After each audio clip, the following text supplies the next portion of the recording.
Welcome students, स्वागत है आप सबका आरबीएससी ऑनलाइन क्लासेस की आपकी अपनी पाठशाला में।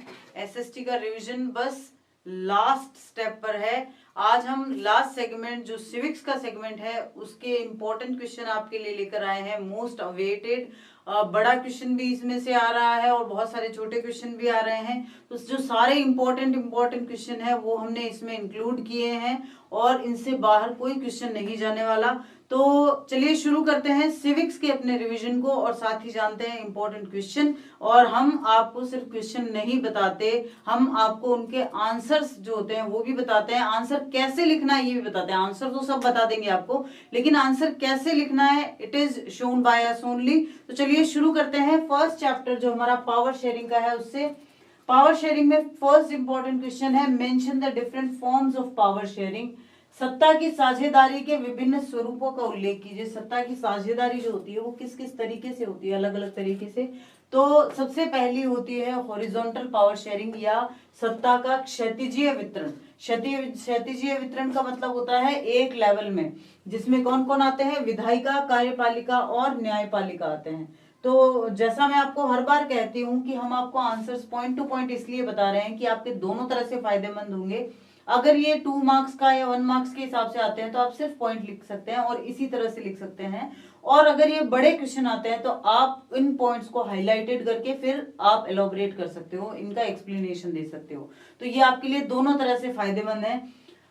So the first power sharing is horizontal distribution of power which is distributed among legislature, executive and judiciary. दूसरा है सत्ता का ऊर्ध्वाधर वितरण, ठीक है, यानी कि वर्टिकल डिस्ट्रीब्यूशन ऑफ पावर, जो केंद्रीय सरकार, प्रांतीय सरकार और स्थानीय सरकारों के बीच में होता है, which is occur among central government, provincial government and local government. उसके बाद में है सामुदायिक सरकार बनती है, जो कि विभिन्न सामाजिक समूहों के बीच सत्ता की साझेदारी करती है। जैसा कि हमने बेल्जियम के केस में देखा कि कम्युनिटी गवर्नमेंट बनाई गई थी। तो community government, power sharing between different social groups. और लास्ट होता है दबाव समूह, या जिनको प्रेशर ग्रुप्स भी कहते हैं। दबाव समूह भी बहुत अच्छे से भागीदारी करते हैं सत्ता के अंदर। नेक्स्ट क्वेश्चन है, what were the cause of tension between different linguistic people in Belgian society. Belgium के समाज में विभिन्न भाषाई लोगों के बीच में तनाव क्यों था? क्योंकि हमने देखा कि बेल्जियम की जो एथनिसिटी थी वो कुछ ऐसी थी कि बहुसंख्यक डच की अवहेलना की जा रही थी। Majority Dutch was disregarded. Then अल्पसंख्यक फ्रेंच का अत्यधिक ताकतवर और समृद्ध होना, वो बहुत ज्यादा प्रॉस्परस थे, बहुत रिच थे फ्रेंच जो थे। आर्थिक विकास और शिक्षा का लाभ एक खास समुदाय तक सीमित था। The benefit of economic development and education should be confined in a particular community.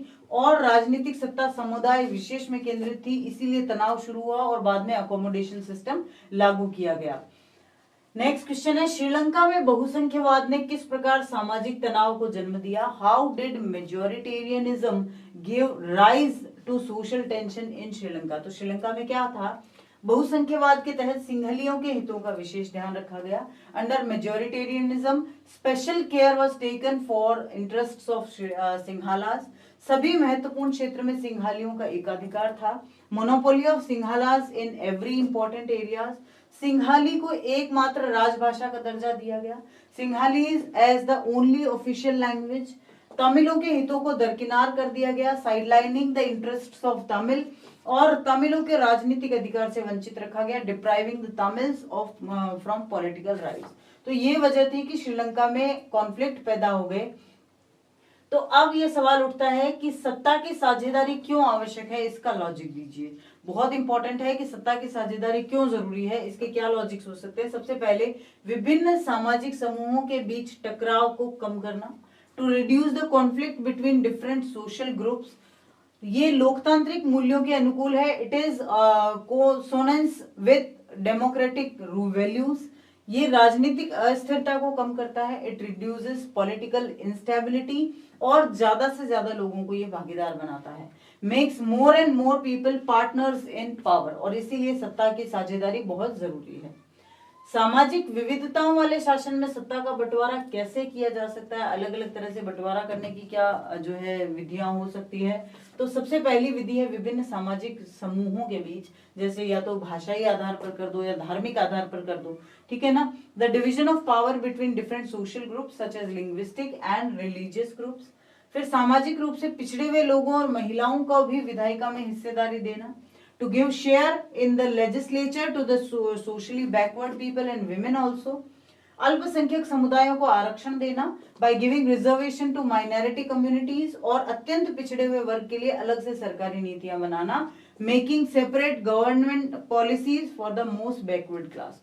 अब ये क्वेश्चन घुमा के अगर ऐसे आए कि सामाजिक विविधताओं वाले भारत में किस प्रकार से सत्ता की साझेदारी की गई है कि यहाँ जो है राजनीतिक रूप से स्थिरता बनी हुई है, तो उसमें भी आप ये पॉइंट दे सकते हो कि भारत में ये सब लागू किया गया है। श्रीलंका में पास हुए 1956 के कानून के अनुसार सिंहली लोगों के वर्चस्व के क्या प्रावधान थे। Write the 3 provisions of domination of Sinhala people according to the 1956 law passed in Sri Lanka. तो सबसे पहले तो सिंहली भाषा को राजकीय भाषा बना दिया गया। Sinhala language was made official language. Sinhali लोगों को शिक्षण संस्थाओं और सरकारी नौकरियों में प्रियोरिटी दी गई है। प्रियोरिटी प्राथमिकता जिसको कहते हैं, priority was given to the Sinhala people in every aspect. Sinhali लोगों को राजनीतिक प्रक्रिया में स्वतंत्र रूप से भाग लेने का अधिकार था, लेकिन तमिल को नहीं था। The right to the Sinhalas to participated freely the political process. बौद्ध धर्म को पूजा अर्चना की पूरी स्वतंत्रता दी गई थी, लेकिन हिंदू और मुस्लिम धर्म को नहीं दी गई थी। नेक्स्ट है सत्ता के ऊर्ध्वाधर वितरण और क्षैतिजीय वितरण में अंतर स्पष्ट करें। Explain the difference between vertical distribution of power and horizontal distribution of power. तो सबसे पहला ऊर्ध्वाधर वितरण में, या फिर जिसको हम वर्टिकल डिस्ट्रीब्यूशन कहते हैं, उसमें इसके अंतर्गत सरकार के विभिन्न स्तरों में सत्ता का बंटवारा होता है। यानी ये जो बंटवारा होता है वो लेवल्स में होता है, ऑर्गन्स में नहीं होता है ना। जैसे हम शरीर की बात करें तो अगर हमारा ब्रेन निकाल लिया जाए तो हम काम कर पाएंगे, नहीं कर पाएंगे। हमारा हार्ट निकाल लिया जाए तो नहीं, है ना। तो वो एक इक्वल ऑर्गन्स है, तो इसी तरह इक्वल ऑर्गन बना दिए जाते हैं, उसको हॉरिजॉन्टल कहते हैं। लेकिन ये क्या है, ये वर्टिकल है, ऊर्ध्वाधर है। इसमें उच्चतर तथा निम्नतर स्तर की सरकारें होती है। एक सरकार सबसे ऊंचे स्तर पर, उसके बाद में निचली सरकार, उसके बाद में उसके अंडर में सरकार। इसमें निम्नतर अंग जो है उच्चतर अंग के अधीन काम करते हैं, उसके अंडर रह के अपना काम करते हैं। वहीं क्षैतिजीय वितरण या फिर हॉरिजॉन्टल डिस्ट्रीब्यूशन में क्या होता है, इसके अंतर्गत सरकार के विभिन्न अंगों के बीच सत्ता का बंटवारा होता है, यानी ऑर्गन्स में, जैसे मैंने अभी बताया। इसमें सरकार के विभिन्न अंग एक ही स्तर पर रहते हैं, वो एक दूसरे के साथ लेवल शेयर करते हैं, they stage in a same level. इसमें प्रत्येक अंग एक दूसरे पर नियंत्रण बनाए रखता है। They always follow the check and balance policy. वो एक दूसरे को चेक भी करते हैं और बैलेंस भी करते हैं। श्रीलंका में बहुसंख्यवाद और उसके क्या प्रभाव पड़े, ये इंपॉर्टेंट है, आपको बताना है कि क्या बहुसंख्यवाद है क्या। तो बहुसंख्यवाद तो हमने पढ़ा कि किस तरह से दिया गया। Sinhala was made at the official language. Sinhala को राजकीय भाषा बना दिया गया। सिंहली लोगों को चाहे नौकरियां हो चाहे पढ़ाई के इंस्टीट्यूशन हो, सब में प्रियोरिटी दी गई। तमिलों को जो है इतनी ज्यादा आजादी नहीं गई। सिंहलियों को राजनीतिक स्वतंत्रता मिली। सिंहलियों का जो धर्म था मुख्य बौद्ध धर्म, उसको ज्यादा मान्यता दी गई। तो ये सब वहां किया गया। इसके इफेक्ट क्या पड़े, तमिलों की नाराजगी और शासन के प्रति बेगानेपन को बढ़ावा मिला। Promoted Tamil displeasure and apathy towards the government. इससे तमिल जो है वो सरकार से अलग हो गए। सिंहलियों और तमिलियों के बीच टकराव और गृह युद्ध का जन्म हुआ। Conflict between Sinhalas and Tamils and the birth of civil war. 1980 के दशक में उत्तर पूर्वी श्रीलंका में स्वतंत्र तमिल ईलम बनाने की मांग की। ईलम का मतलब होता है देश। Demand for the independent Tamil Eelam in north eastern in Sri Lanka in 1980s, और उसको नाम दिया गया liberation tigers of Tamil Eelam, LTTE लिट्टे। गृह युद्ध के कारण हजारों लोगों का मारा जाना और बेघर होना हुआ। Conflict, thousands were killed and homeless due to this civil war. और युद्ध के कारण देश के सामाजिक, सांस्कृतिक और आर्थिक जीवन में दुष्प्रभाव पड़े। Ill effects of the war in social, cultural and economic life of the country. फिर बेल्जियम में सामाजिक विविधताओं से उत्पन्न समस्याओं का समाधान कैसे किया गया। श्रीलंका में कितनी बुरी स्थिति उत्पन्न हुई, लेकिन बेल्जियम में ये बहुत शांति से कर लिया गया। कैसे किया गया, how were the problems arising out of social diversity in Belgium resolve. तो सबसे पहले केंद्रीय सरकार में डच और फ्रेंच भाषी मंत्रियों की समान संख्या बनाएगी।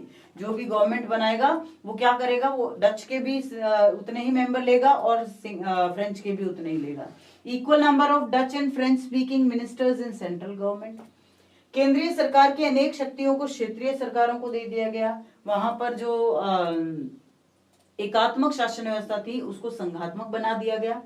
Delegating many powers of the central government to the regional governments. केंद्रीय सरकार में दोनों समुदायों का समान प्रतिनिधित्व था। Equal representation of both the communities in the central government. सामुदायिक सरकार का गठन किया गया, फॉर्मेशन ऑफ कम्युनिटी गवर्नमेंट। तो ये जो राजनीतिक सरकार थी उसके साथ साथ सामुदायिक सरकार भी बनाई गई। क्षेत्रीय और सामुदायिक सरकारों को विभिन्न मामलों में निर्णय लेने की स्वतंत्रता दी गई। Freedom to take decisions on various matters to the regional and community government.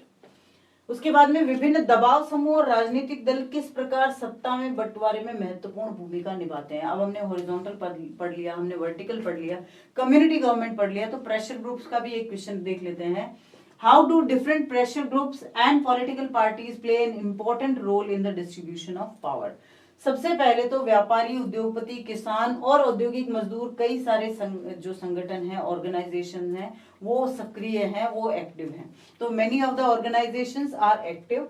हित समूह और दबाव समूह का सरकार की विभिन्न समितियों में सीधी भागीदारी करना। Sometimes they directly participated in the all the activities of government. सरकार के ऊपर दबाव बनाकर महत्वपूर्ण फैसलों के लिए सरकार को बाध्य करना, pressurising the government and letting the government pass the rules which are in their interest. अपने अपने वर्ग के हितों को बढ़ावा देना, to promote their own interest. उसके अलावा जनता की मुख्य समस्याओं की तरफ सरकार का ध्यान आकर्षित करना, to draw attention of the government to the main problems of the people. अब तमिल भाषी लोगों की मांग क्या है, जो श्रीलंका में तमिल भाषी लोग हैं उनकी मांगे क्या थी।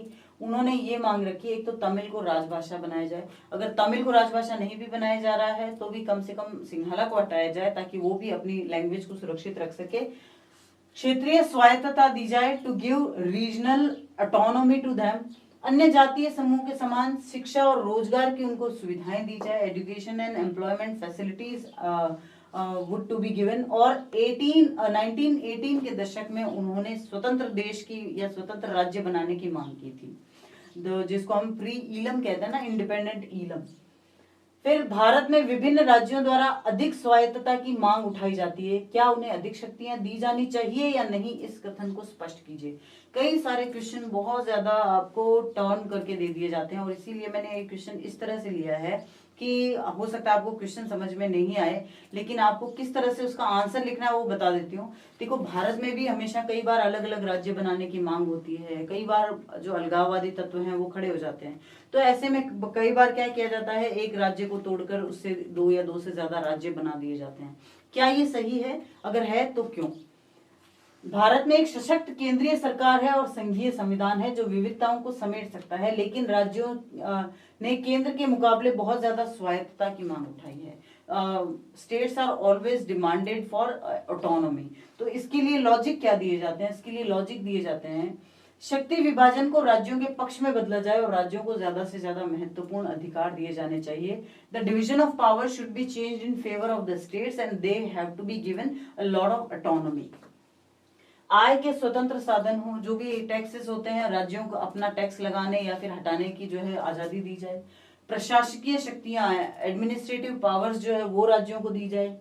राज्यों को वित्तीय स्वायत्तता दी जाए, उनको ज्यादा से ज्यादा जो है फाइनेंशियल ऑटोनॉमी भी दी जाए और अधिक कार्यकुशल और सामंजस्यपूर्ण बनाया जाए, ज्यादा से ज्यादा जो है एफिशिएंट बनाया जाए इस सारे जो भी इसका ढांचा बना हुआ है इसको। भारतीय संदर्भ में सत्ता की साझेदारी या सत्ता में हिस्सेदारी का एक उदाहरण देते हुए इसका एक युक्तिपरक और एक नैतिक कारण बताएं। ये आपकी बुक में पूरा इसी तरह से पॉइंट टू पॉइंट लिखा गया है और बहुत इंपॉर्टेंट भी है। एनसीईआरटी क्वेश्चन में भी इसे शामिल किया गया है। एक प्रूडेंशियल और एक मोरल रीजन आपको बताना है। तो प्रूडेंशियल रीजन क्या हो सकता है कि भारत एक घनी आबादी वाला देश है, पूरे देश के लिए एक ही सरकार अगर कानून बनाए, शांति व्यवस्था बनाए रखे तो ये ठीक नहीं होगा। तो इसके लिए क्या किया गया, सत्ता में साझेदारी दी गई है, वर्टिकल लेवल पर भी और हॉरिजॉन्टल लेवल पर भी। और उनके बीच कार्यों का बंटवारा संविधान में लिखित रूप से कर दिया गया है, जिससे ये सरकारें बिना झगड़े लोगों के हितों के लिए काम करती है। तो everything is written in the constitution so the governments could work without any conflict. फिर है मोरल रीजन। मोरल रीजन क्या है इसका? लोकतांत्रिक देश में सत्ता का बंटवारा जरूरी है। अगर आप डेमोक्रेसी लेके बैठे हो, इसका मतलब क्या होगा? इसका मतलब आप अपनी पावर को शेयर जरूर करोगे, चाहे लोगों के साथ करेंगे, चाहे दूसरी सरकारों के साथ करेंगे, चाहे कम्युनिटी गवर्नमेंट के साथ करेंगे, आप पावर को शेयर जरूर करेंगे, ठीक है ना। अगर आप डेमोक्रेटिक जो है स्ट्रक्चर अपनी कंट्री में एस्टेब्लिश कर रहे हो तो ये दोनों प्रूडेंशियल रीजन तो ये है कि भारत एक ऐसा देश है जहां शेयर करना जरूरी है, और मोरल रीजन ये है कि अगर हमें लोकतंत्र को बचाए रखना है तो ये शेयर करना आवश्यक है। नेक्स्ट चैप्टर हमारा है फेडरलिज्म या संघवाद जिसको कहते हैं। तो सबसे पहले इंपॉर्टेंट क्वेश्चन यही बनता है कि भारतीय संविधान में राज्यों और केंद्रों के बीच शक्तियों का विभाजन कैसे किया गया है। तो आपको पता है उसके लिए 3 लिस्ट्स बनाई गई है, 3 सूचियां बनाई गई है। पहली सूची है यूनियन लिस्ट या संघीय सूची, जिसमें प्रतिरक्षा, विदेश, बैंकिंग, संचार, मुद्रा ये सब राष्ट्रीय महत्व के विषय हैं। Defence, foreign, banking, community, currency subjects of national importance.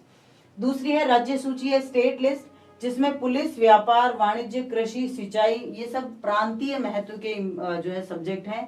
Police, trade, commerce, agriculture, irrigation subject of provincial importance. फिर है समवर्ती सूची या कॉन्करेंट लिस्ट, जिसमें शिक्षा, वन, मजदूर संघ, विवाह, गोद लेना ये सब हैं। Education, forest, trade, union and marriage, adoption etcetera. उसके अलावा ये भी हमारी कॉन्स्टिट्यूशन में लिख दिया गया है कि जो इनमें शामिल नहीं होगा वो आगे जाकर किसमें, रेजिडरी पावर्स में चेंज हो जाएगा, जो कि केंद्र सरकार को दे दी गई है। वे विषय जो इन 3 सूचियों में नहीं है और उन पर कानून बनाने का अधिकार सिर्फ केंद्र सरकार को है, उनको क्या कहते हैं? उनको रेजिडरी पावर्स या फिर अवशिष्ट शक्तियां कहा जाता है। फिर है स्थानीय सरकारों के महत्व का वर्णन कीजिए, क्यों इस तरह से किया जाए वर्टिकल पावर शेयरिंग, क्यों ये वर्टिकली जो है ज्यादा से ज्यादा लोकल गवर्नमेंट बनाई जाए। तो उसके लिए सबसे पहले अनेक समस्याओं का निपटारा स्थानीय स्तर पर ही हो जाता है। Many problems are settled at the local level. लोगों को इस बात की जानकारी होती है कि पैसा कहां से आया है और कैसे खर्च करना है। People are aware of where and how to spend money. स्थानीय स्तर पर लोगों के फैसलों में सीधे सीधे भागीदार बनाना संभव हो जाता है। It becomes possible to make people direct participant in decisions of local level.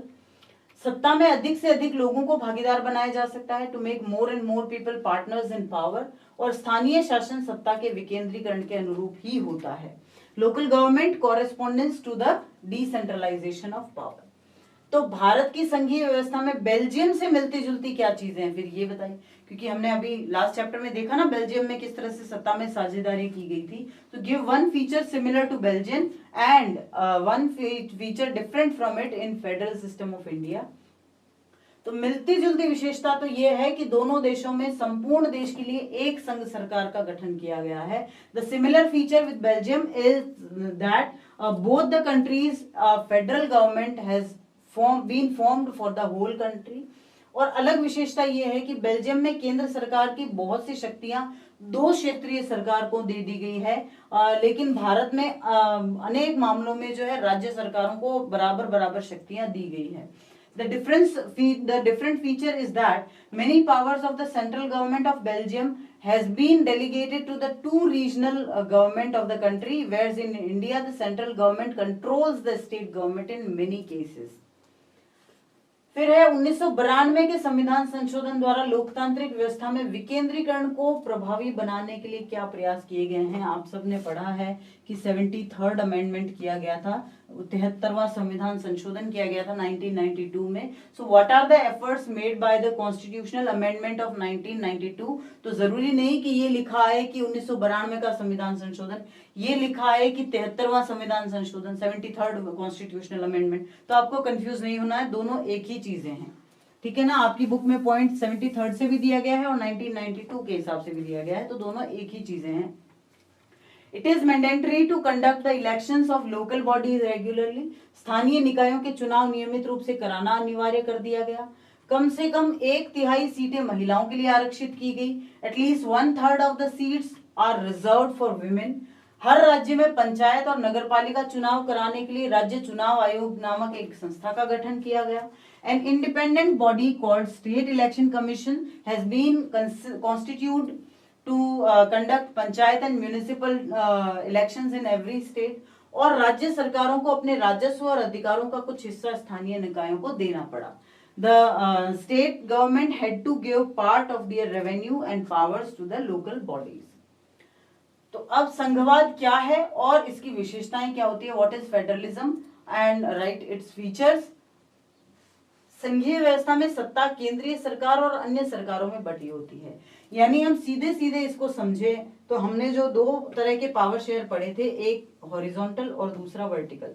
Horizontal में क्या होता है कि सारे के सारे ऑर्गन्स बराबर होते हैं, लेकिन जो वर्टिकल होता है उसमें ऊपर का ऑर्गन बहुत ज्यादा पावरफुल होता है, थोड़ी पावर इसको दे दी जाती है, फिर थोड़ी पावर, तो इस तरह से किया जाता है। यानी ये पावर जो है घटते क्रम में इनमें दी जाती है वर्टिकल में। इसी को क्या कहते हैं? फेडरलिज्म या संघवाद। इसी को संघवाद कहा जाता है। ये जो हॉरिजॉन्टली जो पावर शेयरिंग होती है इसको संघवाद नहीं कहा जा सकता। तो संघीय व्यवस्था में दो या दो से अधिक स्तर की सरकारें होती है। देयर आर 2 और more level government in federal system. केंद्र सरकार राष्ट्रीय महत्व के विषयों पर कानून बनाती है और राज्य सरकार राज्य स्तर के महत्व पर। The central government make laws on subject of national importance and state government make laws on the importance of state subjects। दोनों स्तर की सरकारें अपने अपने स्तर पर स्वतंत्र होकर काम करती है। Both the levels of government do their work independently at their respective places or levels। केंद्र सरकार और राज्य सरकार के अधिकार क्षेत्र संविधान में बिल्कुल स्पष्ट होते हैं। The jurisdiction of the central and state government is clearly mentioned in the constitution। अब ये बहुत बहुत बहुत इंपॉर्टेंट क्वेश्चन है, भारत की भाषा नीति क्या है? What is the language policy of India. Bharat में किसी एक भी भाषा को राष्ट्रभाषा का दर्जा नहीं दिया गया और हिंदी के साथ 21 अन्य भाषाओं को अनुसूचित किया गया है। No language is official language for India but Hindi and 21 other language are scheduled in the constitution. अंग्रेजी को राजकीय भाषा के रूप में मान्यता दी गई है और गैर हिंदी प्रदेशों को देखते हुए तो हिंदी के साथ साथ अंग्रेजी को भी जो है ऑफिशियल नहीं, ऑफिशियल जो लैंग्वेज है जो है वो बना दिया गया, लेकिन नेशनल लैंग्वेज नहीं बनाया गया। नेशनल लैंग्वेज कोई भी नहीं है। ऑफिशियल लैंग्वेज हिंदी और इंग्लिश दोनों बनाई गई है ताकि जिन राज्यों में हिंदी ना बोली जाए वहां पर इंग्लिश को काम में लिया जा सके। और सभी राज्यों की मुख्य भाषा का विशेष ध्यान रखा गया है। Special care has been taken for the main language of the states. तो जिनमें अगर वो 21 भाषाएं आती है तो वहां उनमें भी काम किया जा सकता है। 1992 से पूर्व का जो विकेंद्रीकरण था उसको स्पष्ट कीजिए। जो डिसेंट्रलाइजेशन 1992 से यानी 73rd अमेंडमेंट से पहले था उसमें क्या बुराइयां थी? सबसे पहले तो सभी राज्यों में गांव स्तर पर पंचायतें और नगर पालिकाओं की स्थापना तो की गई थी। Village panchayat and municipalities were established at the local level, लेकिन स्थानीय सरकारें राज्य सरकारों के अधीन थी। Local institutions were placed under the state government. चुनाव नियत समय पर नहीं होते थे। Elections to local bodies were not hold on time. और स्थानीय संस्थाओं के पास अपना कोई अधिकार भी नहीं था और संसाधन भी नहीं थे। Local institutions had neither authority nor resources. ये कब था? ये 73rd अमेंडमेंट से पहले था। ये इसको आप very very very important tick कर सकते हैं ये क्वेश्चन।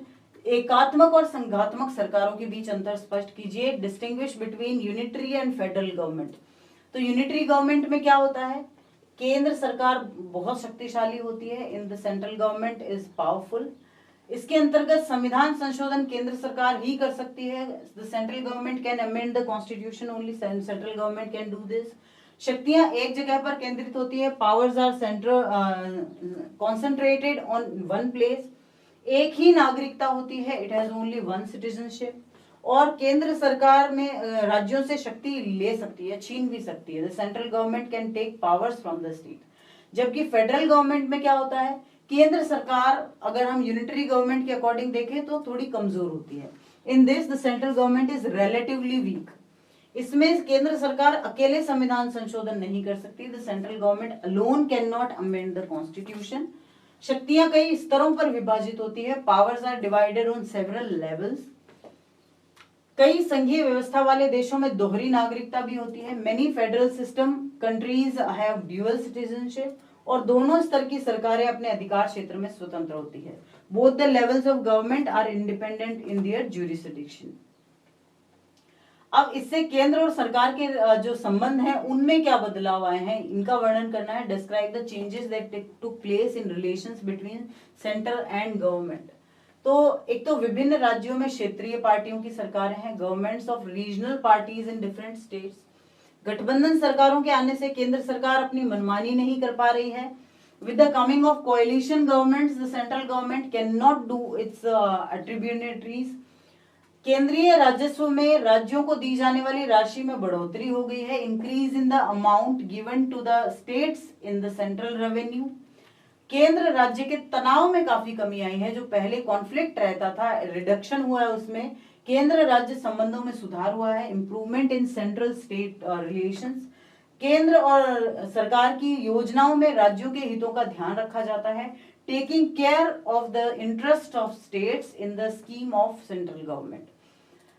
फिर पंचायतों की मुख्य परेशानियां क्या है, क्या वजह है कि पंचायतों को बहुत ज्यादा दिक्कतों का सामना करना पड़ रहा है. Describe the main problems of panchayat. सबसे पहले जागरूकता का अभाव, लेक ऑफ अवेयरनेस. दूसरा है धन का अभाव, लेक ऑफ मनी. तीसरा है अधिकारियों की मनमानी, the arbitrariness of the authorities. और जन सहभागिता में कमी, लेक ऑफ पब्लिक पार्टिसिपेशन. केंद्र और राज्य सरकारों द्वारा समय पर वित्तीय सहायता उपलब्ध नहीं कराया जाना, not providing timely financial assistance by the central and local government. और चुनाव नियमित नहीं होते थे, elections are not hold regularly. अब भारत एक संघीय व्यवस्था वाला देश है. इस तथ्य को साबित करने वाले मुख्य सिद्धांत कौन से हैं?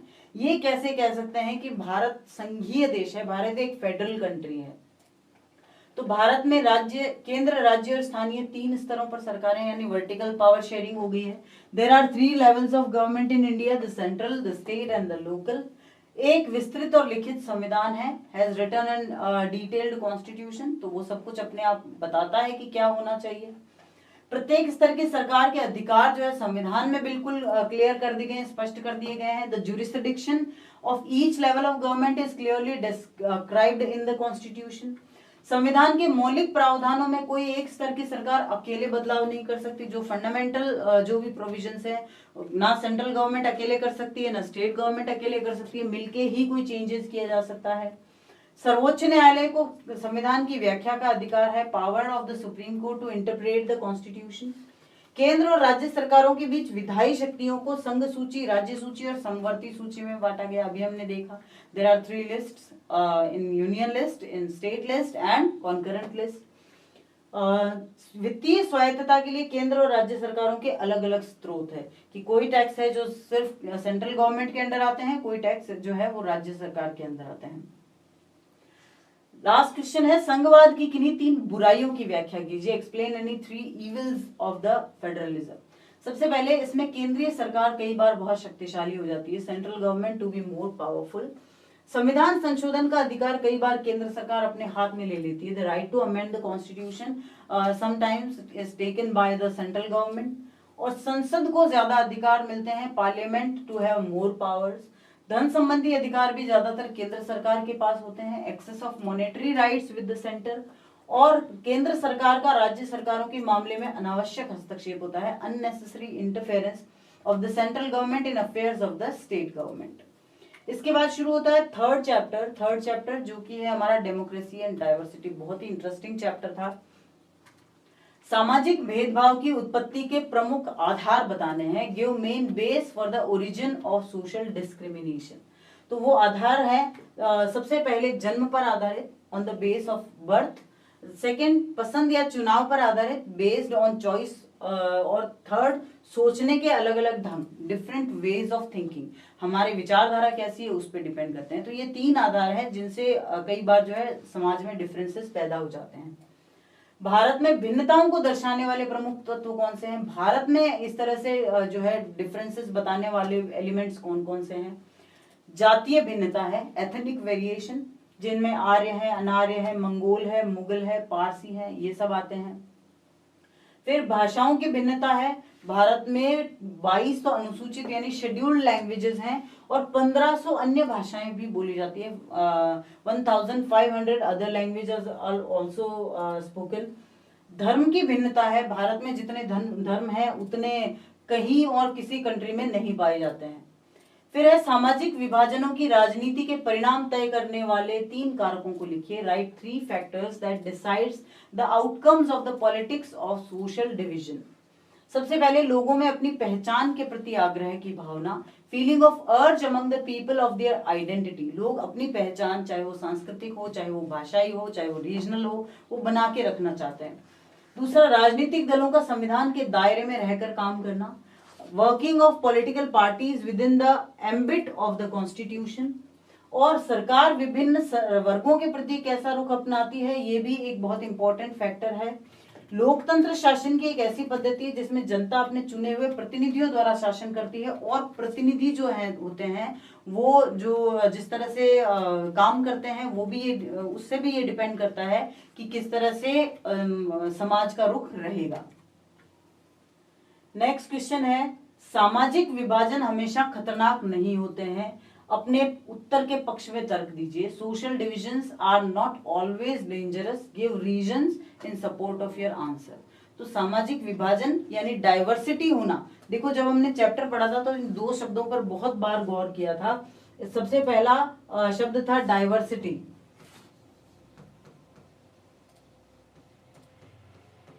और दूसरा था डिवीजन। 2 शब्द थे। डाइवर्सिटी का मतलब होता है विविधता और डिवीजन का मतलब होता है बंटवारा, ठीक है ना। तो विविधता बहुत अच्छी चीज है, बंटवारा अच्छी चीज नहीं है, ठीक है ना। विविधता सही है, बंटवारा गलत है।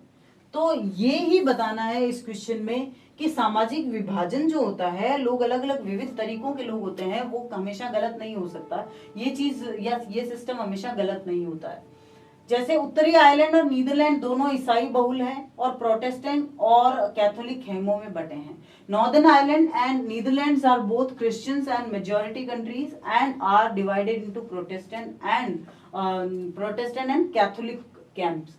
उत्तरी आयरलैंड में धर्म और वर्ग के बीच गहरी समानता है। यहाँ कैथोलिक समुदाय गरीब है लेकिन लंबे समय से भेदभाव का शिकार भी है। लेकिन अगर नीदरलैंड्स को देखा जाए तो नीदरलैंड में कैथोलिक और प्रोटेस्टेंट दोनों ही बराबर हैं। तो यानी कि ये गलत नहीं है कि एक कैथोलिक है एक जो है प्रोटेस्टेंट है। गलत ये है कि दूसरी जो भिन्नता है वो उस एक भिन्नता पर ओवरलैप हो गई है, जो अतिव्यापी जिसको हम कहते हैं ना, तो वो अतिव्यापी हो गई है और इसी वजह से वहां पर ज्यादा कॉन्फ्लिक्ट देखने को मिले हैं, ठीक है। तो टॉमी स्मिथ और जॉन कार्लोस ने 1968 के मेक्सिको ओलंपिक खेल में संयुक्त राज्य अमेरिका में होने वाले रंगभेद के मसले के प्रति अंतरराष्ट्रीय बिरादरी का ध्यान किस प्रकार आकर्षित किया। Very very very important question in this chapter. क्या how did Tommy Smith and John Carlos draw the international fraternity's attention in the issue of apartheid in the United States America at the 1968 Mexico Olympic Games? सबसे पहले उन्होंने क्या किया, बिना जूतों के केवल मोजे पहनकर अश्वेतों की गरीबी को दिखाया था। Showing the poverty of blacks by wearing only socks without shoes. दूसरा उन्होंने क्या किया, स्मिथ ने अश्वेत लोगों के आत्मगौरव को बताने के लिए अपने गले में काला मफलर भी पहना था। Smith wore a black muffler around his neck to show the pride of black people. Carlos ने मारे गए अश्वेतों की याद में काले मनकों की एक माला पहनी थी। Carlos wore a garland of black beads in memory of the slain blacks. काले दस्ताने और बंधी हुई मुट्ठियों के द्वारा अश्वेत शक्ति को दर्शाया गया। Demonstrated black power through black gloves and clenched फिस्ट्स। तो ये वो तरीके थे जिन्होंने उनको शो किया। पीटर नॉर्मन ने अपने जो है सामने की तरफ एक मानवाधिकार का बैज लगाया और उनका साथ दिया। यट उसने ऐसा कुछ भी नहीं किया जो इन्होंने किया था, लेकिन उसने सिर्फ एक मानवाधिकार का बैज लगाया था। ये देखो वही इंपॉर्टेंट क्वेश्चन कि सामाजिक अंतर कब और कैसे सामाजिक विभाजनों का रूप ले लेता है। When and how do social differences take the form of social division. Very very very important, tick कर लो। उस जो हमने पहले पढ़ा कार्लोस स्मिथ और टॉमी स्मिथ और जॉन कार्लोस वाला, उसके साथ साथ इसको भी इंपॉर्टेंट टिक कर लो क्योंकि बहुत ही ट्रिकी क्वेश्चन है ये, और 2 नंबर वाले में तो जरूर ही आ सकता है कि किस तरह से जो हमारे सोशल डिफरेंसेस होते हैं, जो डाइवर्सिटी होती है, वो डिवीजन का रूप ले लेते हैं। जब कुछ सामाजिक अंतर दूसरी अनेक विविधताओं से ऊपर और बड़े हो जाते हैं when some social differences become greater and bigger than many other differences. America में जैसे श्वेत और अश्वेत के बीच भारी अंतर है जो सामाजिक विभाजन का मुख्य कारण है। वहां क्या ये गड़बड़ ये नहीं है कि वो श्वेत है एक अश्वेत है, गलती ये हुई कि जो अश्वेत है उनके साथ अत्याचार किए गए। जब एक तरह का सामाजिक अंतर अन्य अंतरों से ज्यादा महत्वपूर्ण बन जाता है, when one kind of social difference become more important than other differences, तो जब वो क्या हो जाता है, वो ओवरलैप हो जाता है। फिर अमेरिका में नागरिक अधिकार आंदोलन के विकास का वर्णन कीजिए। तो civil rights movement in America, explain it. द्वितीय विश्व युद्ध के बाद अमेरिका में नस्लीय भेदभाव बढ़ गया था। Racial discrimination increase in America after the second world war. अश्वेत लोगों पर अनेक प्रकार के प्रतिबंध लगा दिए गए थे। Many types of restrictions were imposed on black people. 1980s के दशक में अमेरिका में लगभग 33% काले लोग, 20% हिस्पानी और 12% श्वेत गरीब और बेघर थे।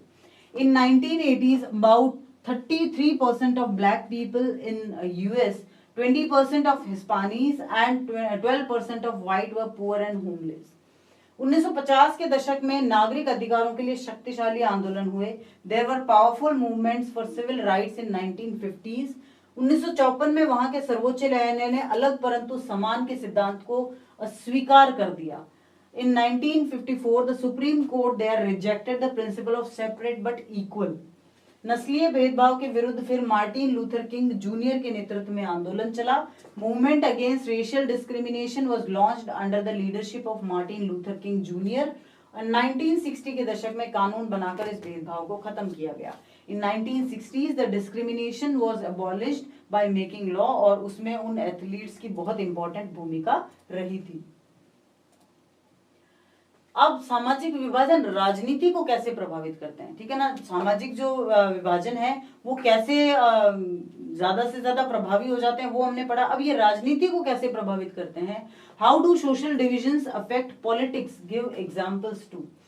तो सामाजिक विभाजन और राजनीति का अगर मेल करवाया जाए, उनको अगर कनेक्ट कर दिया जाए, तो ये बहुत ज्यादा एक्सप्लोजिव हो सकता है, विस्फोटक हो सकता है। कैसे विस्फोटक हो सकता है, देखिए जब विभाजन होगा और उस विभाजन के आधार पर ही राजनीति की जाएगी, राजनेता जो होंगे उस विभाजन की जो आग जलाकर और उस पर अपनी राजनीतिक रोटियां सेकते हैं ना, तो वो गलत होता है। कि किस प्रकार से अगर एक पार्टी किसी एक वर्ग का जो है साथ देने लगे और दूसरे वर्ग को साथ ना दे और उस पार्टी की अगर सरकार बन जाए, तो ऐसे में सरकार जो है एक वर्ग के साथ रहेगी। जबकि किसी देश की सरकार का सबसे बड़ा दायित्व जो लोकतांत्रिक रूप से चुनी गई है, उसका दायित्व ये होता है कि वो पूरे देश को इक्वल तरीके से ट्रीट करे। तो आयरलैंड इसका एक सबसे अच्छा एग्जाम्पल है। आयरलैंड ग्रेट ब्रिटेन का एक हिस्सा है। इसमें काफी समय तक हिंसा, जातीय कटुता रही, और इसका मुख्य कारण ये रहा कि यहाँ की 53% आबादी जो है प्रोटेस्टेंट है और 44% रोमन कैथोलिक है। तो अब कैथोलिक्स जो हैं उन पर काफी सारे अत्याचार किए गए, और उन अत्याचारों की वजह से उन्होंने विरोध करना शुरू किया, अपनी पार्टीज बनाई। और उसके बाद में प्रोटेस्टेंट लोगों का प्रतिनिधित्व जो यूनिसिस्ट पार्टियां करती हैं, जो ग्रेट ब्रिटेन के साथ रहने के पक्ष में है, जबकि कैथोलिक पार्टीज जो भी जितनी भी है वो अलग देश की मांग करती हैं। तो इससे क्या हो जाता है, इससे वहां पर बहुत ज्यादा विस्फोटक स्थिति बन गई है। एक एग्जाम्पल यूगोस्लाविया का दिया जा सकता है। वहां पर धार्मिक और जातीय विभाजन के आधार पर शुरू हुई राजनीतिक होड़ में यूगोस्लाविया कई टुकड़ों में बट गया है। Yugoslavia is also example of this. There Yugoslavia was divided into several pieces in political competition and started on its base of religious and ethnic divisions. तो इसकी वजह से क्या होता है, बहुत ज्यादा जो है डिफरेंसेस आ जाते हैं लोगों के बीच, वर्गों के बीच, जब उनकी एथनिसिटी को प्रभावित करने की कोशिश की जाती है। ठीक है ना। तो ये दो एग्जाम्पल दिए जा सकते हैं, यूगोस्लाविया का और आयरलैंड का। नेक्स्ट चैप्टर, फोर्थ चैप्टर हमारा है gender, religion and caste. Gender, caste and religion. तो जो लिंग, जाति और धर्म, तो लिंग, जाति और धर्म बहुत ही ज्वलंत मुद्दे जिनको हम कह सकते हैं, फायर्स जो इश्यूज हैं, वो आपके इस बुक में उठाए गए हैं। चाहे आप फर्स्ट चैप्टर देखिए, फर्स्ट चैप्टर से लेकर 5th चैप्टर तक जो भी आ रहे हैं बहुत ही रिलेटेबल हैं, तो आपको अच्छे से पढ़ना चाहिए, क्योंकि आगे अगर आप ह्यूमैनिटीज को कैरी ऑन करते हो तो ये सब्जेक्ट आपके बहुत इंपॉर्टेंट होने वाले हैं। ये सब जो आज पढ़ रहे हो ये आगे बहुत काम आएंगे। पहला क्वेश्चन है, जीवन में उन विभिन्न पहलुओं का जिक्र करें जिनमें भारत में स्त्रियों के साथ भेदभाव होता है। Mention the various aspects in life in which women are discriminated against in India. तो सबसे पहले सारा का सारा घरेलू दायित्व महिला के ऊपर होता है। Full domestic responsibility on women, पुरुषों का बहुत ज्यादा नियंत्रण है, एक्सेसिव कंट्रोल ऑफ मेन। व्यवस्थापिकाओं में बहुत कम प्रतिनिधित्व महिलाओं को मिला है, less representation in the legislature. कन्या भ्रूण हत्याएं की जाती रही है, फीमेल फिटिसाइड। स्त्री शिक्षा को बहुत कम महत्व दिया गया है, less importance to women education. पारिश्रमिक वितरण में भी असमानता है, inequality and wage distribution. Next और इम्पोर्टेंट क्वेश्चन है, जाति के आधार पर भारत में चुनावी नतीजे तय नहीं किए जा सकते, इसका कारण लिखिए। क्या रीजन है कि हम ऐसा नहीं कह सकते कि भारत में यह कास्ट तो बहुत ज्यादा है लेकिन सिर्फ जाति हमारी राजनीति को नहीं चला सकती? क्या रीजन हो सकते हैं? Election results in India can not be decided on the basis of caste. इसके रीजंस क्या हैं? पहला रीजन इसका है मतदाताओं में जागरूकता बहुत है, अवेयरनेस अमंग वोटर्स। हम लोग जानते हैं कि राजनीति एक अलग चीज है, जो हमारे लिए सरकार बनाएगी, हमारे लिए नीतियां बनाएगी, तो हम जाति से ऊपर उठकर वोट देते हैं। फिर मतदाताओं द्वारा अपने आर्थिक हितों और राजनीतिक दलों को प्राथमिकता दी जाती है, preference by voters to their economic interests and political parties. किसी एक संसदीय क्षेत्र में एक जाति के लोग तो रहते नहीं, ये तो नहीं है नहीं कि जैसे एक क्षेत्र में आप रह रहे हो वहां सिर्फ एक ही जाति के लोग रहते हैं, अलग अलग लोग भी रहते हैं। Non majority of people belonging to one caste in any one parliamentary constituency. और मतदाताओं द्वारा विभिन्न आधारों पर मतदान करना, एक सिर्फ जाति ही आधार नहीं बनता है, और भी बहुत सी चीजें देखी जाती है, जिनमें कई बार नेता को भी देख लिया जाता है, कई बार जो है उसके साथ साथ विकास कार्यों को भी देखा जाता है। तो ये सब जो है आधार बनते हैं।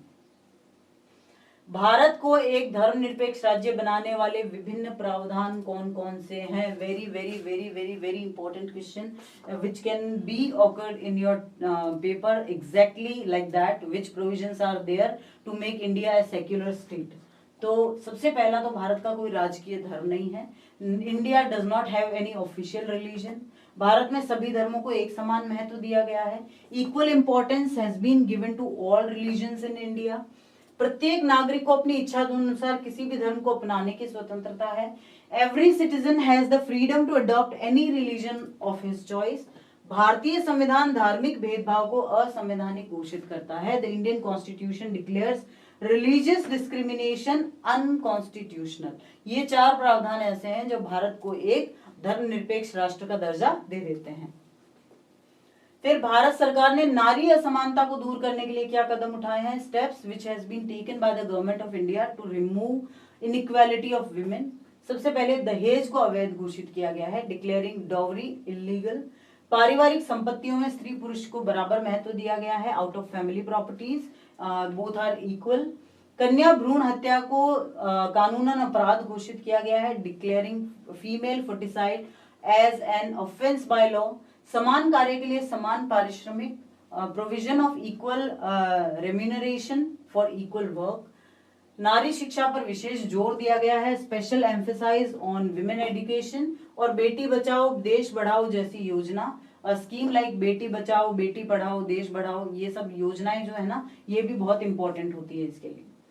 फिर भारत में अभी भी जातिगत असमानताएं हैं। ये तो हमने लैंगिक समानता की बात कर ली और धर्म की भी बात कर ली, अभी कास्ट की बात कर लें कि जातिगत असमानताएं अभी भी इंडिया में हैं। Explain how caste inequalities still persist in India. सबसे पहले तो आज भी हमारे देश में कुछ जातियों के साथ अछूतों जैसा व्यवहार किया जाता है, उनको बिल्कुल अनटचेबल कंसिडर किया जाता है। कुछ जातियों को हम नीचा समझते हैं, कुछ को ऊंचा समझते हैं। इवन टुडे अपनी जाति और कबीले में ही विवाह किया जाता है, जो इन कास्ट मैरिजेस होती है वो ही हमेशा की जाती है। कुछ जातियां बहुत ज्यादा उन्नत हैं तो कुछ जातियां पिछड़ी हुई रह गई हैं, some are backwards and some are more advanced. कुछ जातियों का अभी भी शोषण हो रहा है, दे आर स्टिल एक्सप्लॉइटेड। चुनाव और मंत्रिमंडल के गठन में जातीय समीकरण को भी ध्यान में रखा जाता है। Sometimes this kind of equation is also counted in election. फिर है सांप्रदायिक राजनीति के विभिन्न रूप क्या हो सकते हैं? Describe the different forms of communal politics. अगर कट्टरपंथी विचारधारा वाले लोग हों तो पीपल विथ फेनेटिक आइडियोलॉजी, या फिर धार्मिक आधार पर मतों का ध्रुवीकरण कर दिया जाए, polarisation of votes on religious lines, या फिर धर्म के आधार पर लोगों को चुनाव में प्रत्याशी घोषित किया जाए, declaring people as candidate on the basis of religion. सांप्रदायिक हिंसा और खून खराबा, sometimes it gone as communal violence. सांप्रदायिक दिशा में राजनीति की गतिशीलता, dynamics of politics in communal direction. सांप्रदायिकता के आधार पर राजनीतिक दलों का अलग अलग खेमों में बढ़ जाना, जैसे कि आयरलैंड में हुआ था, नेशनलिस्ट और यूनियनिस्ट पार्टी बनी थी ना, वैसे। तो ये सब चीजें क्या करती है, सांप्रदायिकता को बढ़ावा देती है। Now again very very very important question, what is the feminist movement called, explain its features and effects. नारीवादी आंदोलन किसको कहते हैं, इसकी विशेषताओं का वर्णन कीजिए। तो सबसे पहले नारीवादी आंदोलन क्या होता है, the movement demanding to raise the political and legal status of women, increasing education and employment opportunities for them and demanding equality in their personal and family life is called feminist movement. महिलाओं के राजनीतिक और वैधानिक दर्जे को ऊंचा उठाने, उनके लिए शिक्षा और रोजगार के अवसरों को बढ़ाने की मांग और व्यक्तिगत और पारिवारिक जीवन में बराबरी की मांग करने वाले आंदोलन को नारीवादी आंदोलन कहा जाता है। इसके फीचर्स क्या क्या है, इसकी विशेषताएं क्या क्या है। सबसे पहले तो ये आंदोलन जो है महिलाओं को राजनीतिक अधिकार और सत्ता पर उनकी पकड़ की वकालत करता है। This movement advocates the political rights of women and there hold on powers. इसमें महिलाओं को घर के चार दीवारी के भीतर कैद रखने और घर के कामों का बोझ डालने का विरोध किया जाता है। It includes opposition to the confinement of women within the four walls of the house and burden them with all household chores. ये पितृ सत्तात्मक परिवार को मातृ सत्तात्मक बनाने की ओर है। It is moving towards making a patriarchal family matriarchal. महिलाओं की शिक्षा और देश के विभिन्न क्षेत्रों में उनके व्यवसाय, सेवा आदि का समर्थक है। Supporter of women education and their business services etcetera in different areas of the country. ये महिलाओं के हर प्रकार के शोषण का विरोध करता है। It opposes all forms of exploitation of women. Next question है, give two reasons why the election results in India can not be decided on the basis of caste alone. दो कारण बताएं कि क्यों सिर्फ जाति के आधार पर भारत में चुनावी नतीजे तय नहीं हो सकते। तो पहला रीजन साफ है, there is no majority of people of any one caste in any one parliamentary constituency. किसी एक जो संसदीय क्षेत्र है उसमें किसी एक कास्ट की मेजॉरिटी तो है नहीं। ऐसा तो है नहीं कि आप जहां रहते हो वहां सिर्फ एक ही कास्ट के लोग रहते हैं, तो वहां अलग अलग कास्ट के लोग रहते हैं। तो ऐसे में ये तय करना मुश्किल हो जाता है कि सिर्फ किस जाति के उम्मीदवार को खड़ा किया जाए या सिर्फ इस जाति का ही सपोर्ट लिया जाए, ऐसा नहीं हो सकता। दूसरा, no party can get votes of all the people of any one caste community. अब अगर हो भी तो जरूरी थोड़ी है कि वो एक पार्टी जो है वो उस जाति के सारे लोगों का वोट जो है एकत्रित कर ले, ऐसा भी पॉसिबल नहीं है। तो ये दोनों रीजन इतने इंपॉर्टेंट हो जाते हैं कि इनकी वजह से भारत में जातिगत राजनीति इतनी ज्यादा हावी नहीं हो पाती। नेक्स्ट क्वेश्चन है, what is the status of representation of women in the legislature of India. Bharat की विधायिका में महिलाओं के प्रतिनिधित्व की स्थिति क्या है। भारत की विधायिकाओं में महिलाओं की प्रतिनिधियों का अनुपात बहुत ही कम है। जैसे लोकसभा में महिला सांसदों की कुल संख्या सांसदों की सिर्फ 10% है, जबकि राज्यों में तो सिर्फ 5% ही है। इस मामले में भारत दुनिया के अन्य देशों से बहुत नीचे है। भारत अफ्रीका और लैटिन अमेरिकी कई देशों से बहुत पीछे है। कभी कभार कोई महिला प्रधानमंत्री या मुख्यमंत्री बन भी जाए तो मंत्रिमंडल में हमेशा पुरुषों का वर्चस्व बना रहता है। The proportion of women representative in the legislature of India is very less. For example, the number of women MPs in Lok Sabha is not even 10% of the total MPs. Their representation in the state assembly is less than 5% in this respect. India is far below other countries of the world. India lags behind many countries in Africa and Latin America also. Occasionally, even if a woman becomes the prime minister or chief minister, the cabinet have been dominated by male members. तो ये 4th chapter यहाँ खत्म होता है। और अब last chapter जो आपका 5th चैप्टर है, पॉपुलर स्ट्रगल एंड मूवमेंट, वो देखते हैं। दबाव समूह और आंदोलन राजनीति को कैसे प्रभावित करते हैं। How do pressure groups and movements affect politics. तो मूवमेंट्स होते क्या है, हमने देखे थे इस चैप्टर को जब हमने पढ़ा था, तो किस तरह नेपाल में मूवमेंट हुआ, बोलीविया में हुआ, है ना। भारत में भी कई सारे मूवमेंट हुए, जैसे चिपको आंदोलन हुआ, या फिर हम कह सकते हैं नर्मदा बचाओ आंदोलन। तो ये किस तरह से जो है राजनीति को प्रभावित करते हैं। ये क्या करते हैं, दबाव समूह अपनी मांगे मनवाने के लिए अपने राजनीतिज्ञों पर या जो इनके राजनीतिज्ञ होते हैं उन पर दबाव डालते हैं। Pressure groups and movement try to gain public support and sympathy for their goals. सबसे पहले वो अपने लक्ष्यों के लिए जनता की सहानुभूति जो है प्राप्त करने का प्रयास करते हैं। जनता जब उनके साथ होती है और जनता जब उनके साथ खड़ी होती है मांगों को पूरा करवाने के लिए, तो फिर कहीं ना कहीं इससे राजनीति पर बहुत प्रभाव पड़ता है और राजनीतिज्ञ उनको उनकी बात मानने के लिए बाध्य होना पड़ता है। कई बार ऐसे समूह हड़ताल या सरकारी कामकाज में बाधा भी पहुंचाते हैं। हड़ताल कर दी, रैली निकाल दी, जुलूस निकाल दिया या फिर जो है धरने पर बैठ गए। तो ये सारी चीजें भी बहुत इंपॉर्टेंट होती है क्योंकि इससे भी सरकारी मशीनरी का कामकाज पर फर्क पड़ता है और राजनीति पर दबाव पड़ता है।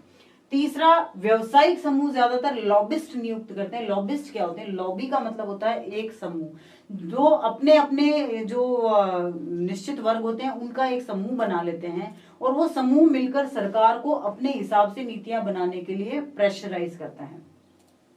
नेक्स्ट क्वेश्चन है, what is the nature of the relationship between pressure group and political parties describe. Important question है ये। दबाव समूह और राजनीतिक दलों के आपसी संबंधों का स्वरूप कैसा होता है? तो इसमें pressure groups do not directly participate in party politics.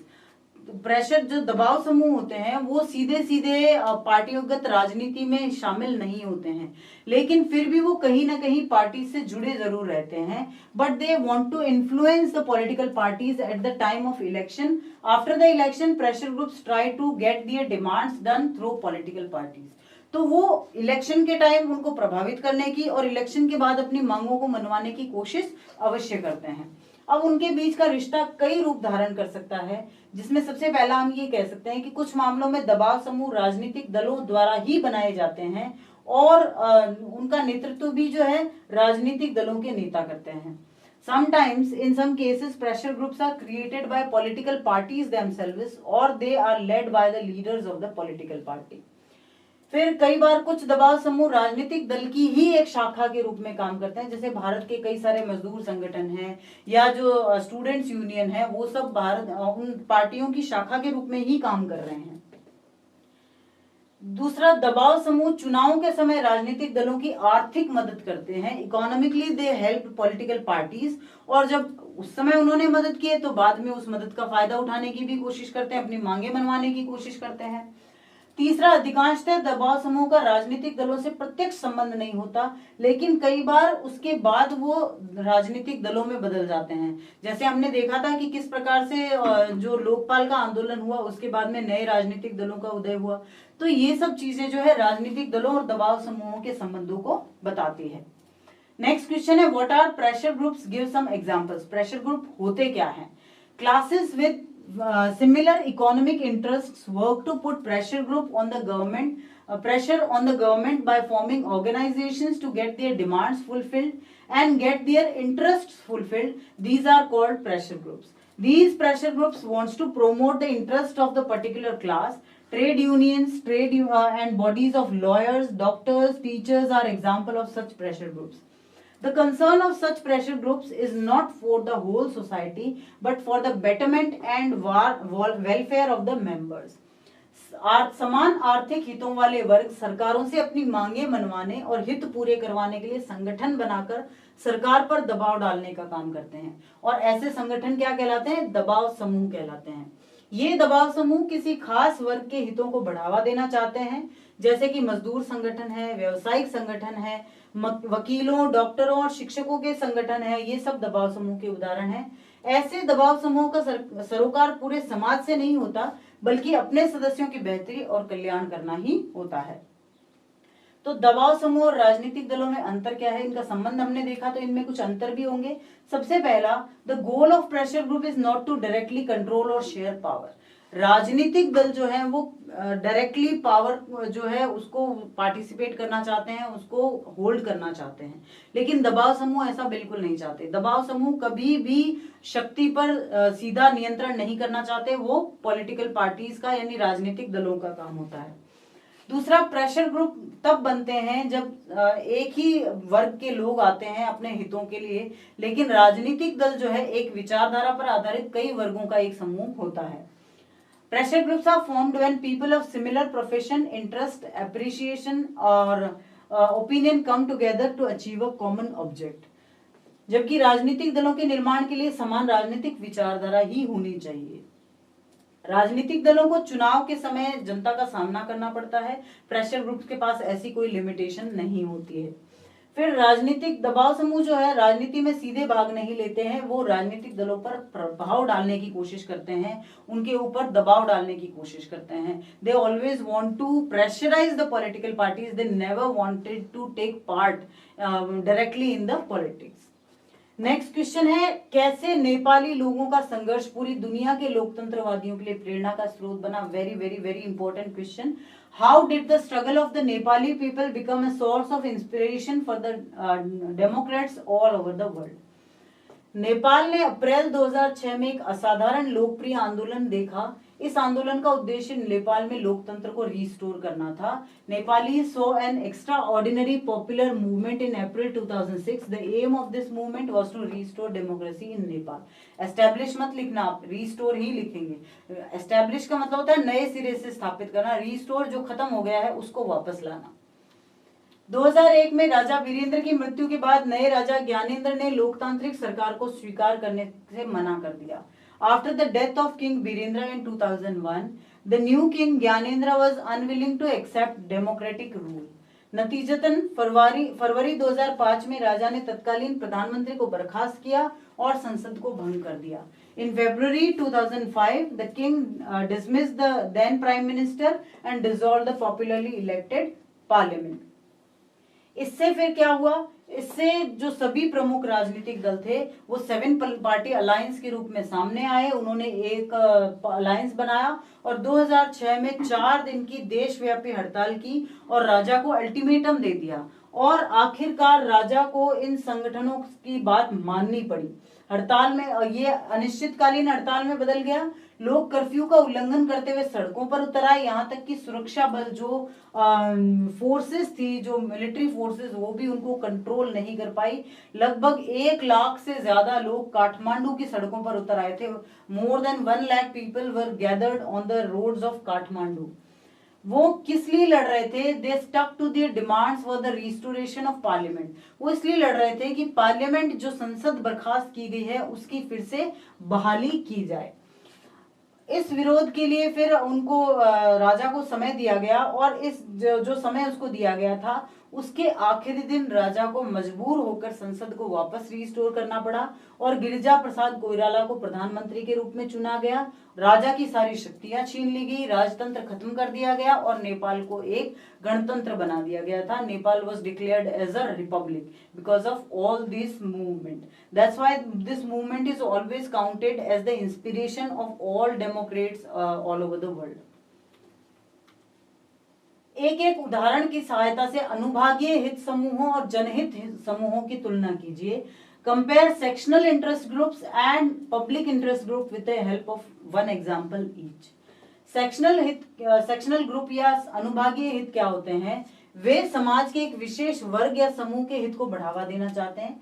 वो चयनात्मक अच्छे को बढ़ावा देते हैं और केवल समाज में अपने वर्ग और स्वयं के हितों के बारे में ही चिंतित होते हैं, पूरे समाज के लिए नहीं। जैसे कि एग्जांपल हम दे सकते हैं फेडेकोर का, ठीक है ना।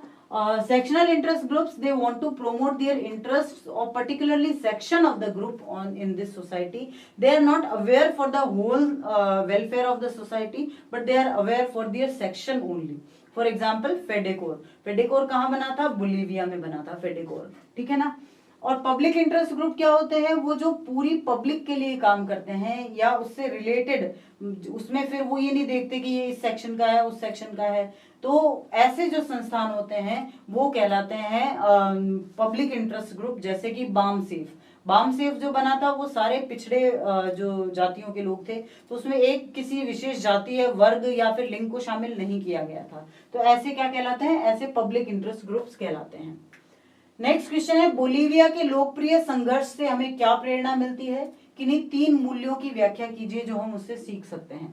What inspiration do we get from the popular struggle in Bolivia? Explain any 3 values that we can learn from it. हम बोलीविया के संघर्ष से कुछ मूल्यों को सीख सकते हैं। जैसे सबसे पहले ये न्याय और निष्पक्षता के लिए लड़ने और सरकार के लालच के खिलाफ लड़ने के लिए लोगों और सरकार के बीच संघर्ष था। It was a struggle between the people and the government to fight for justice and fairness and to fight against the greed of the government. बोलीवियाई संगठन फेडेकोर ने सामान्य हित का प्रतिनिधित्व किया। जरूरी नहीं कि संगठन के सदस्यों को उस कारण लाभ हुआ हो, लेकिन वो सामूहिक भलाई के लिए लड़ रहे थे। The Bolivian organisation FEDECOR represented the common interest, तो they were fighting for a social good, not for their own good. फिर राजनीतिक संघर्ष जिसके कारण बोलीविया में लोकप्रिय संघर्ष हुआ, उसमें सामूहिक लामबंदी शामिल थी। एक जिसको हम कहते हैं मास मोबिलाइजेशन उसके अंदर शामिल था। It showed the power of the common people. Next question, very very very important again, Nepal और बोलीविया के संघर्ष में किन्हीं 3 समानताओं को बताइए। क्या था जो इन तीनों में कॉमन था? डिफरेंट क्या था? डिफरेंट तो ये था कि नेपाल में जहां लोकतंत्र के रिस्टोरेशन के लिए लड़ा गया था, लोकतंत्र की पुनर्स्थापना के लिए लड़ा गया था, वहीं बोलीविया में लोकतांत्रिक सरकार के खिलाफ आंदोलन हुआ था। तो ये तो इनमें असमानता है। समानताएं क्या रही? इन दोनों देशों में संघर्ष लोकतंत्र की स्थापना और बहाली से संबंधित है। सबसे पहले विरोध के रूप में लोकप्रिय संघर्ष अनिश्चित काल की हड़ताल में बदल गया। The popular struggle in form of protest turned into an infinite strike. ये सबसे पहली समानता। दूसरी समानता, संघर्ष में सामूहिक लामबंदी शामिल थी। The struggle involved mass mobilisation.